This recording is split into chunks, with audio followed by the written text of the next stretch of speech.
Hello guys, very good morning. आज का हमारा टॉपिक है साइड फ्लेक्शन एक्सरसाइज के बारे में। ये एक्सरसाइज कोर ट्रेनिंग का एक पार्ट है। जब हम एप्स वर्कआउट का क्लास करते हैं तो उसमें से एक एक्सरसाइज है। जब भी हम एप्स का वर्कआउट करते हैं तो उसमें 4-5 मेन एक्सरसाइज होती है जो सारे कोर मसल जितने भी हैं उनको कवर करता है। जैसे फॉरवर्ड क्रंचेज, जिसको हम ये वाला बोलते हैं, फॉरवर्ड क्रंचेज, रिवर्स क्रंचेज या फिर लेग रेजेज। ठीक है, तो ये सीक्वेंस वाइज होता है। पहले आप फॉरवर्ड क्रंच करेंगे, उसके बाद में रिवर्स क्रंच, फिर उसके बाद में जो एक्सरसाइज होता है वो है आपका साइड फ्लेक्शन। ओके, ये होता है एक्सटर्नल ओब्लिक के लिए। फिर उसके बाद में हम टॉर्सो रोटेशन करते हैं, ये वाला, और लास्ट में प्लैंक करते हैं, फ्रंट प्लैंक और साइड प्लैंक। ओके, तो तीनों प्लैंक मिला के एक प्रॉपर मसल को कवर करता है। तो जो मेन जो हो गया वो क्रंचेज हो गया दोनों तरफ से, और साइड फ्लेक्शन, रोटेशन और प्लैंक, ये सारी एक्सरसाइज जो है वो कोर ट्रेनिंग का एक पार्ट है।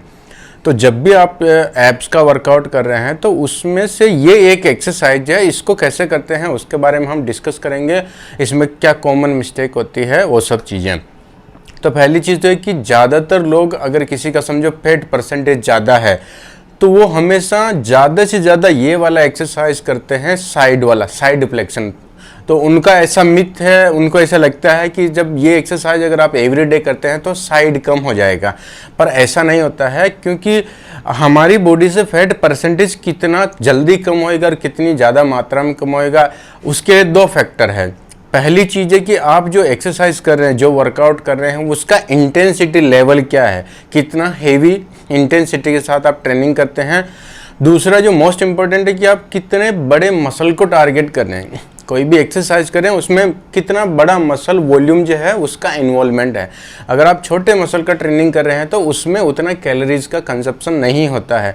तो हमारी बॉडी में सबसे बड़ा मसल पार्ट जो है वो लेग्स में होता है। जैसे ग्लूट्स जो है वो सबसे बड़ा मसल, फिर उसके बाद में आपका अपर थाई, लोअर थाई, ये क्वाड्रिसेप मसल वाला, हैमस्ट्रिंग। ओके, फिर उसके बाद में बैक वाला आता है, बैक में लेटिसिमस डोर्सी, ट्रेपेजियस। ओके, फिर उसके बाद में आता है चेस्ट, फिर शोल्डर, फिर आर्म्स और एब्स। तो मतलब एब्स जो है, इसके जितने भी मसल्स हैं, छोटे छोटे मसल्स हैं। कभी भी आप कोर ट्रेनिंग करके फैट लॉस यहाँ से नहीं कर सकते हैं। और ज़्यादातर जो फैट है, यही वाला जो एरिया, एक पर्टिकुलर बेल्ट है जहाँ सबसे ज़्यादा फैट सेल्स होते हैं।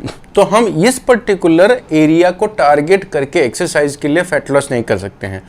तो अगर आपको जल्दी साइड कम करना है, जल्दी फैट लॉस करना है, तो हमेशा हेवी ट्रेनिंग करेंगे जो आपके स्ट्रेंथ के हिसाब से सही है। करेक्ट फॉर्म टेक्निक के साथ में अननेसेसरी वेट नहीं डालना है।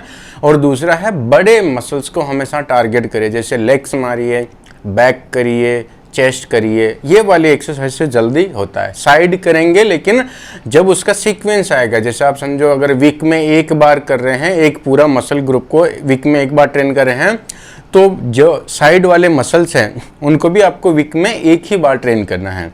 तो आपको एवरी डे साइड करने की ज़रूरत नहीं है। साइड फ्लेक्शन ये ओब्लिक को ट्रेन करने की ज़रूरत नहीं है। तो पहला चीज़ तो ये है कि साइड करने से कभी भी साइड मसल्स जो है वहाँ से फैट कम नहीं होगा। जल्दी फैट कम करने के लिए दो चीज़, हेवी इंटेंसिटी से ट्रेनिंग करना है और बड़े मसल को टारगेट करना, मतलब बड़े मसल्स का ट्रेनिंग करना है। ओके, ये आपको फैट लॉस में हेल्प करेगा। दूसरी चीज़ है, जब भी हम साइड वाला करते हैं तो वो ओब्लिक मसल के लिए होता है। मतलब साइड के जो मसल्स हैं उनका काम है बॉडी को साइड में ऐसा फ्लेक्स करवाने का, ऐसा। इसको टॉर्सो, ये जो टॉर्सो है इसको साइड फ्लेक्शन भी बोलते हैं और लेटरल फ्लेक्शन भी बोलते हैं। लेटरल मतलब साइड। तो ये वाला जो मूवमेंट होता है, समझो अगर मैं, ये मेरा न्यूट्रल पोजीशन है, एनाटॉमिकल पोजीशन, अब यहाँ से मैं अगर मेरी बॉडी को इधर झुका रहा हूँ तो यहाँ का मसल जो है वो कॉन्ट्रैक्ट करके इधर खींच रहा है। तो जब भी आप इधर झुक रहे हैं तो आपका जो वेट है, आपने जो भी रेजिस्टेंस लिया, वो इस साइड में होना चाहिए। बॉडी जिधर बेंड हो रहा है उसके ऑपोजिट साइड में आपको वेट पकड़ना है। अभी इसमें कॉमन मिस्टेक क्या होता है, ज़्यादातर लोग क्या करते हैं, दोनों हाथ में वेट ले लेते हैं। चाहे आपने केटल बेल होल्ड किया है या प्लेट होल्ड किया है या डंबल होल्ड किया है, दोनों हाथ में ले लिया, फिर ये वाला मूवमेंट लोग करते हैं। कुछ लोग ऐसा साइड में भी ट्विस्ट कराते हैं। तो जब हम दोनों हाथ में वेट लेते हैं तो इससे क्या होगा, वेट का काउंटर पार्ट होएगा।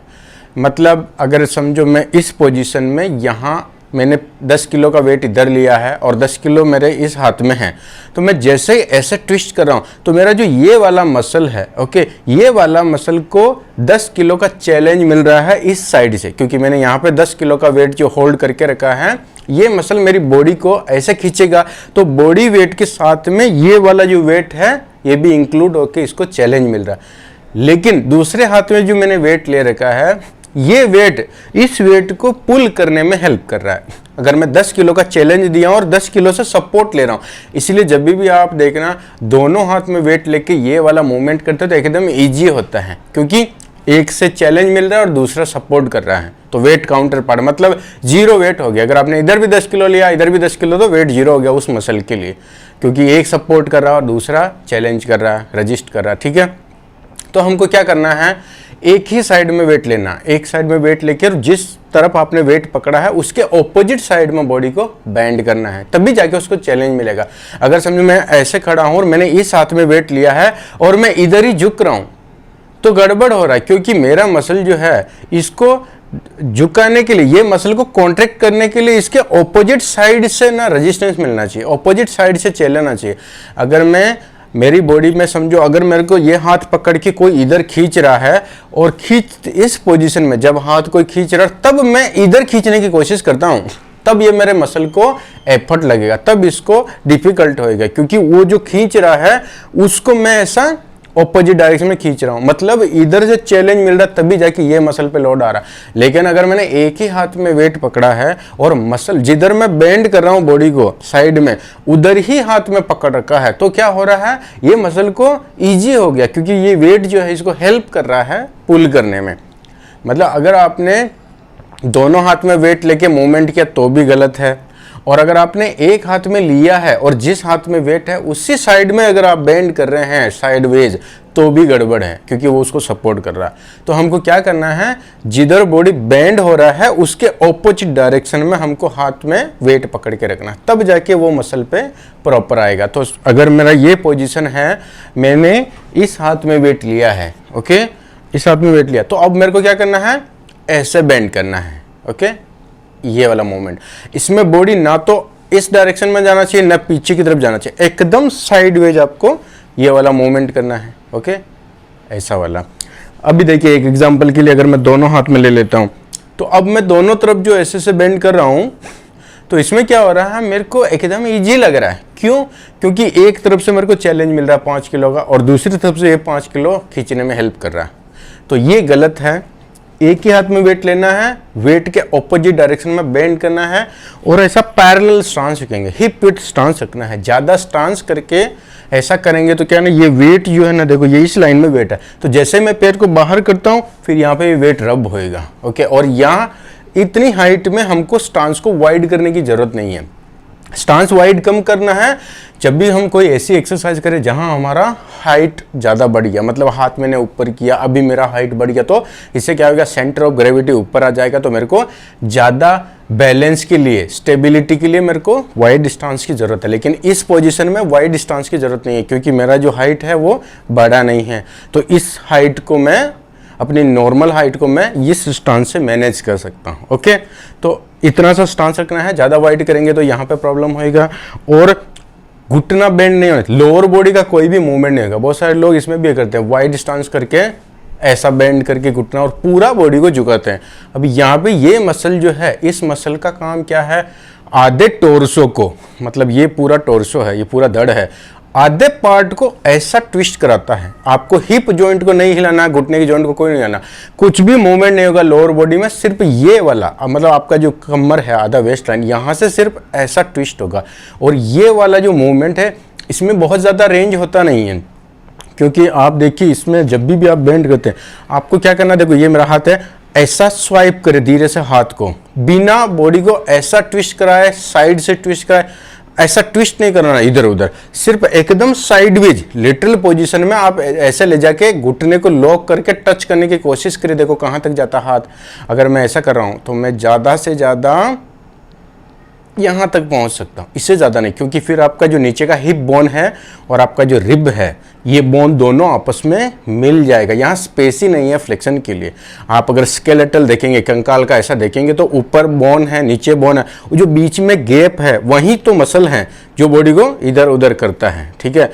तो अगर आप वो गैप है, जैसे बॉडी को ऐसे बेंड किया वो गैप फिनिश हो गया, मतलब ये यहाँ टच हो गया, यहाँ टच हो गया, इससे ज़्यादा मूवमेंट नहीं होता। मतलब ये इस पर्टिकुलर मूवमेंट में बहुत कम रेंज ऑफ मोशन मिलेगा आपको, इतना सा रेंज मिलेगा। बहुत सारे लोग पूरा झुक जाते हैं, ऐसा साइड करते हैं, इसका मतलब कोई और जॉइंट का इन्वॉल्वमेंट हो रहा है, जबकि ये मसल का तो काम क्या है, आपके टोर्सो को इतना मूवमेंट कराना, इतना मूवमेंट कराना। ओके, तो ध्यान रखिए स्टांस जो है वो आपको हिप विड्थ स्टांस रखना है और धीरे से साइडवेज करना है, बिना लोअर बॉडी को और हिप जॉइंट को हिलाए, सिर्फ ऐसा। ओके, ऐसा, इस हाथ में वेट। अब ये वाला जो एक्सरसाइज है ये तो आप समझ गए कि कौन से हाथ में वेट लेके किस तरफ मोड़ना। अभी इसमें 2-3 वेरिएशन है। देखिए, आप जैसे हाथ में आपने डंबल लिया, आप कोई भी वेट लेके कर रहे हैं फ्री बॉडी वेट के साथ में, और अगर आप मशीन पे कर रहे हैं तो ज़्यादा बेटर है, क्योंकि इसमें क्या होता है, ये तो आपका फोर आर्म जो है पहले से ही छूट जाएगा, ये मसल जो ज़्यादा स्ट्रांग है ये कमज़ोर है। तो जब भी आप दोनों हाथ में वेट ज़्यादा होल्ड करके रखे, एक हाथ में वेट तो छूट नहीं, तो आप क्या करेंगे, मशीन पे अच्छा ग्रिप आता है और मशीन में एकदम 90 डिग्री, यहाँ पे तो कैसा हाथ की वजह से थोड़ा इधर उधर भी हो जाएगा वेट, लेकिन वहाँ पे मशीन पे एकदम 90 डिग्री वेट जाता है।